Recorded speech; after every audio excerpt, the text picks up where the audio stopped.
सन्मान्य सदस्य दिलीप बनकर।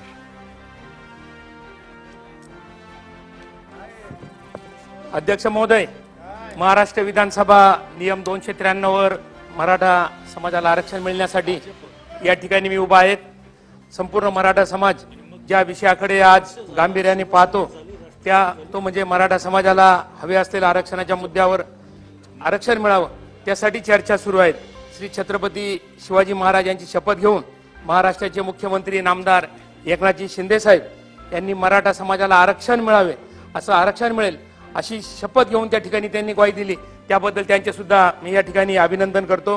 राज्यात गेल्या कित्येक महिन्यापासून मराठा सकल समाज या ठिकाणी आंदोलन करतो। मराठा समाज हा फक्त शिक्षण आणि नोकरीमध्ये त्या ठिकाणी आरक्षण मिळालं पाहिजे त्यासाठी सातत्याने प्रयत्न करत आलेला आहे। आणि आता बऱ्याच व्यक्तींनी या ठिकाणी सांगितलं त्याबद्दल चर्चा या ठिकाणी होती, परंतु जे आंदोलन केली अतिशय शांततेच्या मार्गाने मराठा समाजाने त्या ठिकाणी आंदोलन केलेले आहे। आज मराठा समाजाची परिस्थिती अत्यंत ढासळलेली आहे। ती ढासळलेली असल्यामुळं आणि जो मराठा समाजामध्ये जो आज सर्व शेतकरी वर्ग आहेत शेतीची परिस्थिती त्या ठिकाणी खराब झालेली असल्यामुळं त्या ठिकाणी आरक्षण देणं अतिशय गरजेचं त्या ठिकाणी निर्माण झालेलं आहे। अशा परिस्थितीमध्ये मोठ्या कष्टाने या मराठा समाजाने शेतीमध्ये पिकवलेला माल त्या ठिकाणी त्याला भाव मिळत नाही आणि त्यांचे मुलांचे त्या ठिकाणी साहेब लग्न पण त्या ठिकाणी होत नाही, त्या मुलांना नोकऱ्या मिळत नाही आणि म्हणून साठी सर्व समाजाने सर्व या ठिकाणी हाऊसमध्ये एकत्र होऊन आपण त्या ठिकाणी तो निर्णय त्या ठिकाणी घेतला। कोणाचा विरोध नसताना या समाजाला बऱ्याच वेळेला मागच्या मुख्यमंत्र्यांनी त्या ठिकाणी आरक्षण मिळण्यासाठी प्रयत्न त्या ठिकाणी केले, परंतु खऱ्या अर्थाने आरक्षणाचा हा निर्णय 1980-81 मध्ये माथाडी कामगार नेते अण्णासाहेब पाटील यांनी सुरू केला। त्या अगोदर मराठा समाज आरक्षणाच्या संघर्षात कधी सहभागी झाला नाही, परंतु आता दिवसेंदिवस परिस्थिती इतकी बदलत चालली। अशा परिस्थितीमध्ये 22 मार्च 1982 ला सुद्धा अण्णासाहेब पाटलांनी मुंबईमध्ये मोठा आरक्षणासाठी पहिला मोर्चा त्या ठिकाणी काढला होता।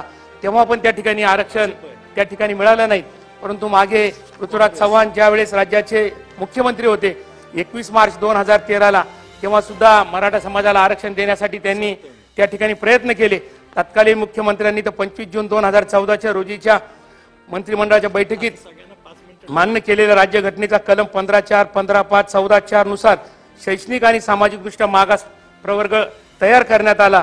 तदनंतर महायुती सरकारने सुद्धा देवेंद्र फडणवीस साहेब मुख्यमंत्री असताना 2019 मध्ये मराठा समाजाला 16% आरक्षण लागू केले, परंतु काही व्यक्ती त्या ठिकाणी न्यायालयामध्ये गेल्या आणि परत एकदा मराठा समाजाचा मुद्दा आरक्षणाचा हात त्या ठिकाणी तिष्ठत राहिलेला आहे।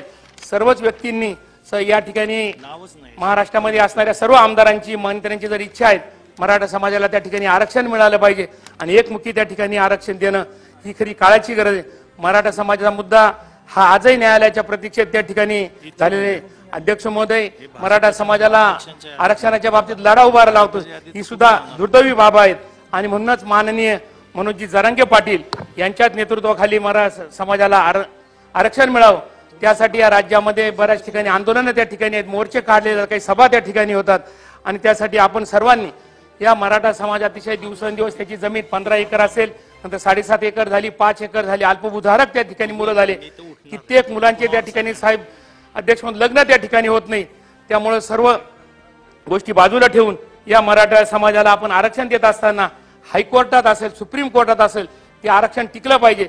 त्यासाठी देशाचे पंतप्रधान असतील, राज्याचे मुख्यमंत्री असतील, एकनाथजी शिंदे साहेब असतील, देवेंद्र फडणवीस असतील, अजितदादा असतील, सर्व पक्ष जर एकत्र त्या ठिकाणी आहेत, सर्व पक्षांची त्या ठिकाणी इच्छा आहे की मराठा समाजाला त्या ठिकाणी आरक्षण मिळालं पाहिजे। कोणत्या गोष्टीमुळे त्या ठिकाणी आरक्षण मिळत नाही ती सुद्धा एक खेदाची गोष्ट आहे। माझी अध्यक्ष म्हणून एवढीच सभागृहाला सुद्धा विनंती आहे, जर या सभागृहामध्ये 288 आमदार त्या ठिकाणी आहेत आणि सर्वांची इच्छा जर असेल मराठा समाजाला त्या ठिकाणी आरक्षण मिळालं पाहिजे, ती आरक्षण देण्याची एकमुखी ठराव करून या मराठी समाजाला आरक्षण द्यावं आणि मराठी समाजाच्या बाबतीत जो काही अन्याय त्या समाजावर झाला तो अन्याय दूर करण्याची भूमिका आपण सर्वांनी घ्यावी एवढीच विनंती सभे या ठिकाणी करतो आणि मराठा समाजाला आरक्षण द्यावं एवढी भूमिका मांडून माझे 2 शब्द संपवतो। जय हिंद।